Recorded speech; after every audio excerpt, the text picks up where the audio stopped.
The morning sun had barely lifted over the quiet town of Briar Ridge when 19-year-old Elira Vance burst out of the tree line, gasping for breath, her legs trembling as if the ground beneath her was turning to water. Her hair was tangled with leaves, her face streaked with tears and dust, and her hands shook violently as she clutched the strap of her torn backpack. Behind her, the woods were still, too still. But she knew he was coming. She knew he was close. And she knew that if she stopped, not even for a heartbeat, she would never see daylight again.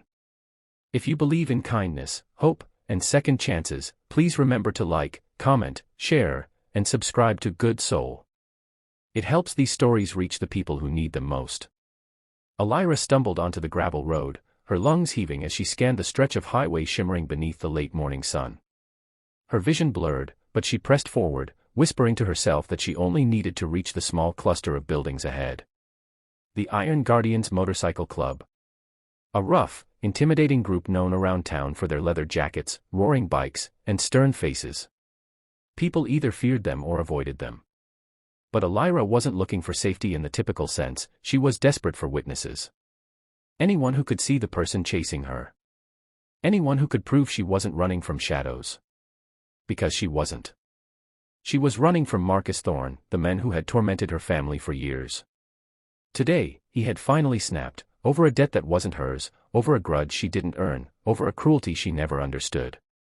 And she knew, from the wild look in his eyes that morning, that he wouldn't stop until he caught her. As she reached the Iron Guardian's compound gate, her knees buckled. She hit the dust hard, pain shooting up her side, but she forced herself up again, dragging her body forward. A few mechanics working outside turned toward her, their brows folding into suspicion and concern. Their vests bore the club symbol, an iron wolf, its teeth bared. She tried to call out, but her voice cracked. Then she heard it, the unmistakable rumble of a truck barreling down the road. Marcus was coming. Her breath caught in her throat as the black pickup emerged from around the corner, dust spiraling behind it like a storm. Panic surged through her veins, and she felt tears spill down her cheeks. The truck screeched to a halt a few yards away. The door flew open.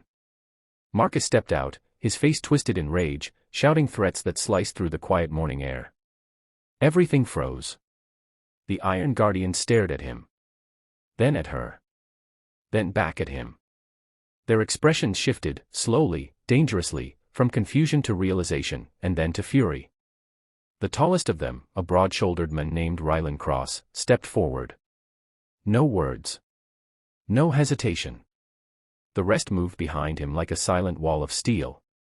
Elira watched, trembling, as Marcus tried to justify himself, claiming she owed him money, claiming she was unstable, claiming she needed to be taken home. But the Guardians weren't fools. They'd seen fear before. And they saw the truth in Elira's eyes. Rylan crouched beside her, his voice low, calm, protective. He asked only one question, "Do you want to go with him?" Elira shook her head so hard it hurt. What happened next unfolded like a scene from a movie.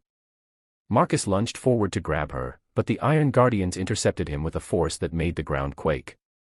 They positioned themselves between her and the men who had hunted her, their bodies forming a barrier she had never known in her life.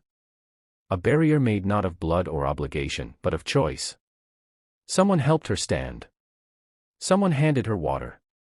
Someone placed a blanket around her trembling shoulders. For the first time that day, she felt the rush of warmth, a warmth she hadn't expected to find among a group of leather-wearing strangers. The police were called. Marcus fought, screamed, threatened, but he was no match for the combined presence of the Guardians and the evidence they quickly gathered. When the officers finally drove him away, Elira's legs gave out, not from fear, but from relief so overwhelming it nearly crushed her. She sat under the bright daylight, the sun warm on her bruised skin, tears running silently down her cheeks. The Iron Guardians remained nearby, giving her space but refusing to leave her alone. She had lived years believing no one would ever stand up for her, but today, a group of people society misunderstood had seen her pain and chosen to protect her. Rylan eventually approached again, his voice steady as he told her she was safe, that they would help her contact her aunt, that she didn't have to run anymore. And for the first time in her life, Elira believed those words. If this story touched your heart, please take a moment to like the video, comment your thoughts, share it with someone who needs hope today, and subscribe to Good Soul. Your support truly means more than you know. Special request, comment, I stand with kindness, to spread positivity before the story ends. Elira looked up at the sun, bright, warm, unfiltered, and felt something she hadn't felt in years. Not fear. Not danger. But a life she could finally choose for herself.